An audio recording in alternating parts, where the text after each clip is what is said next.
देखिए, पहली बात ये कि जो आज महाराष्ट्र में घटनाक्रम हुआ है कल, उसको हम यही कह सकते हैं कि जो ये 40 का अभी झोल दिखाई पड़ रहा है, 24 में 440 का झटका दिखाई पड़ेगा।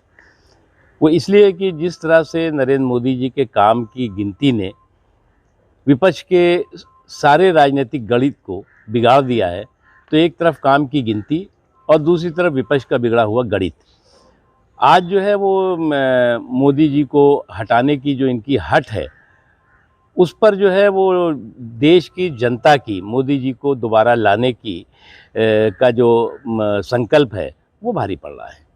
उससे भी इम्पॉर्टेंट है कि जिस तरह से विपक्ष के कुछ लोग हिट एंड रन के खेल खेलते खेलते खुद हिट विकेट हो रहे हैं, उनको इस बात का अंदाज़ा, इस बात का एहसास नहीं हो रहा है कि वो जो हिट एंड रन का जो है वो हैट्रिक बनाने में लगे हुए हैं, वो खुद उनको जो है वो हिट विकेट भी कर रहा है और उनका सुपड़ा साफ भी कर रहा है। सर, यूसीसी को लेकर जहां विपक्ष एकजुट हो रहा है, वहीं अखिलेश यादव कह रहे हैं कि बीजेपी के लोगों को रविन्द्रनाथ टैगोर को पढ़ना चाहिए। अगर उन्होंने रविन्द्रनाथ टैगोर देखिए, एक को चीज़ मैं बताऊं आपको, जो कांग्रेस हो, समाजवादी पार्टी हो या कुछ और विपक्ष के लोग हैं, जो कॉमन सिविल कोड पर अंतर्विरोध है, उस अंतर्विरोध का उनकी ही पार्टी के लोग अपनी अंतरात्मा की आवाज़ से अंत करेंगे।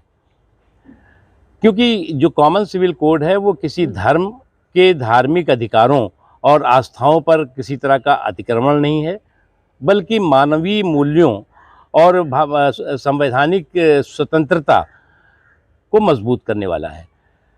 अफसोस की बात है कि इस समावेशी सुधार पर कुछ लोग सांप्रदायिक वार करके अपनी सियासी दुकानें चलाने की कोशिश कर रहे हैं। कम्युनल करतूतों की वजह से क्रिमिनल कॉन्स्पिरेसी के तहत जो कॉमन कोड कारागार में कैद था, उसके रिहाई का वक्त आ गया है।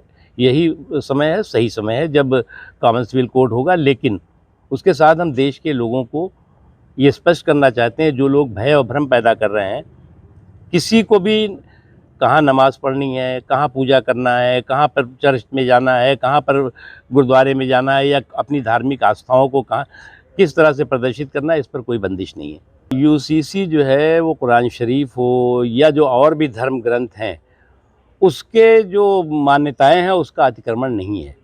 अगर उसका अतिक्रमण होता तो संविधान सभा में मौलाना अबुल कलाम आज़ाद, मौलाना हसरत मोहानी, सरदार वल्लभ भाई पटेल, पंडित जवाहरलाल नेहरू, बाबा साहब भीमराव अंबेडकर, या तमाम ऐसे जो महापुरुष थे, वो इसका समर्थन नहीं करते। उत्तर प्रदेश के लॉ एंड ऑर्डर पर क्या कहना चाहेंगे? कोर्ट में हत्या कर दी जाती है, मीडिया के सामने हत्या, अब भीम आर्मी चीफ। देखिए, जो भी अराजक तत्व हैं, गुंडे हैं, बदमाश हैं, उनको इस बात का अच्छी तरह एहसास है कि उत्तर प्रदेश की धरती पे ना तो वो डकैती कर सकते हैं, ना वो जो है वो बाहुबलीपन कर सकते हैं, और जो करते हैं उनको उसका सबक और सख्त सबक दिखाई पड़ता है और मिलता भी है। इसलिए जो घटनाएं हैं, उन घटनाओं पे सख्ती के साथ जो कानून व्यवस्था के तहत कार्रवाई की जा रही है। और ने कहा जो लोग सत्ता चला रहे हैं मौजूदा वक्त में, उनका इतिहास मुझे मालूम है। देखिए, मुझे लगता है कि इतिहास भूगोल से ज़्यादा जो है वर्तमान पे ध्यान दें।